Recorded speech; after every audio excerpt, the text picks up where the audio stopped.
બ્લેકમાં pre active sim કાર્ડનો વેપલો પકડાયો। અમદાવાદમાં પ્રી એક્ટિવ સિમ કાર્ડ ગેરકાયદેસર વેચવાના રેકેટમાં 4 આરોપીઓની ધરપકડ। આરોપીઓની તપાસ કરતા 49 સિમ કાર્ડ મળી આવ્યા।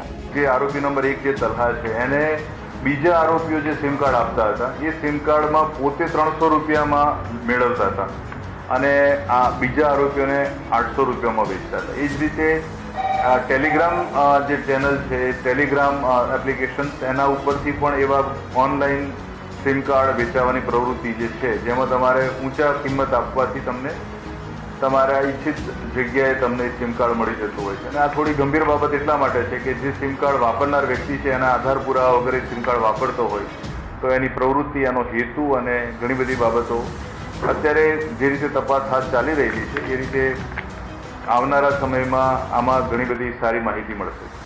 અમારી તમામ માહિતીથી અપડેટ રહેવા માટે જોડાયેલા રહો S9 ન્યૂઝ સાથે।